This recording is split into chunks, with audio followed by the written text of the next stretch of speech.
Now, that's one thing about you, Stonebwoy. Over the years, I've seen that every time you get an opportunity, it's all about positivity. Which is right. It's a choice. Right. But what I want to say, leading up, I wanted to touch on dancehall a bit because, I mean, you know, some have argued that in Ghana in particular, there's no market for dancehall music, right?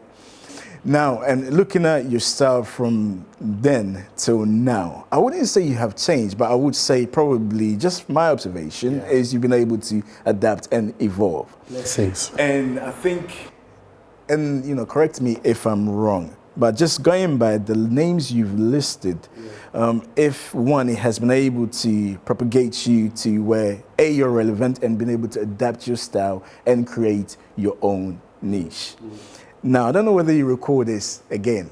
I think it was sometime last year. Beanie Man posted an article, not an article, I think it was a clip of him emceeing at a very young age.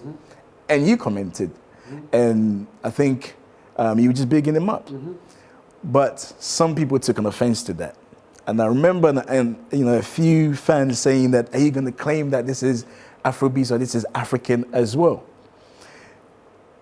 You were misquoted to the point where you were talking about, you know, reggae, dancehall is all originates from Africa simply because Caribbeans originated from Africa. And I think you were misquoted. To the point, again, I came to your defense. Yeah, I was there just letting people know you were misquoted, that you embrace the culture, you love and you support everybody. And this is what I really, really like about you, positivity. Yeah, man, you see, I respectfully just want to point it in that we are in a world of so much information where right now it's, but we really, on a large scale, we lack understanding. And another thing that is very dangerous that's happening in our era is that we have so much opinion. There's the entitlement level is very strong regarding opinions. But when it comes to the truth, we have the truth and we have opinions. We have the fact and we have opinions.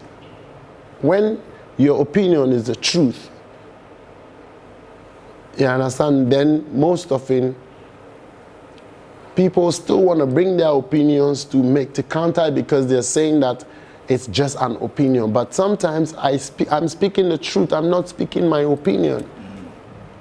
I'm speaking truth because in the end, we carried everything, however, as black people, to wherever we carried it, by whatever means we were carried, whether we go there voluntarily or we go there by whatever means there be.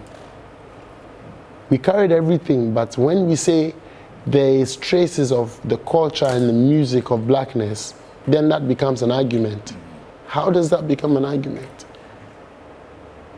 If you carried a complexion, the color, so you are selective of what you carried and what you didn't, and what is what and what is not. In the end, we cannot change the truth. Nobody can, not even I can.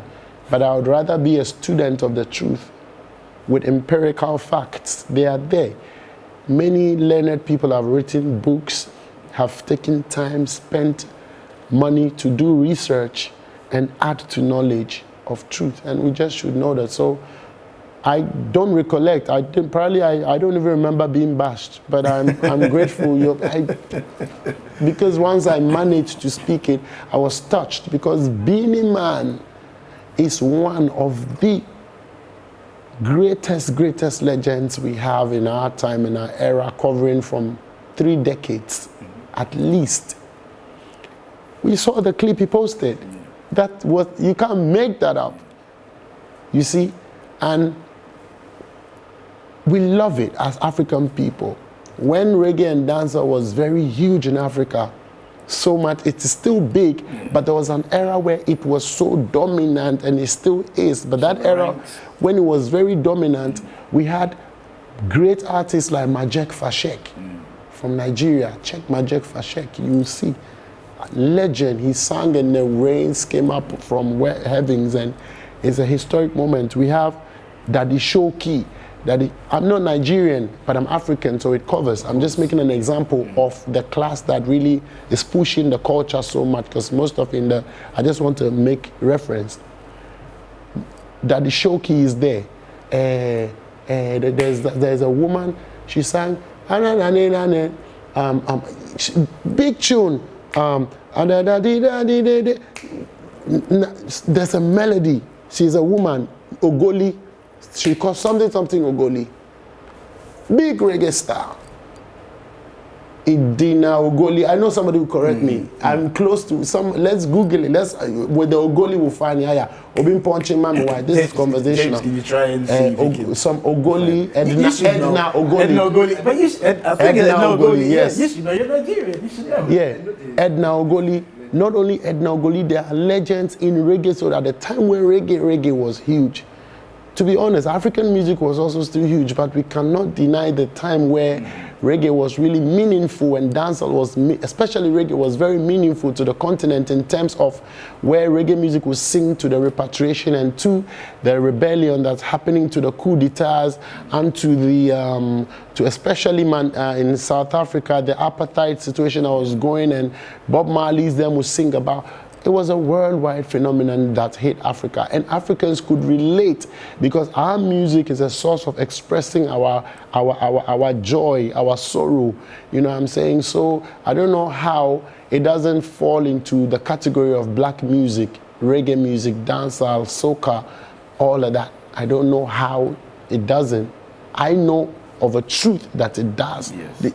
This is not even an opinion. So when I speak regarding blackness, and we're Black History Month.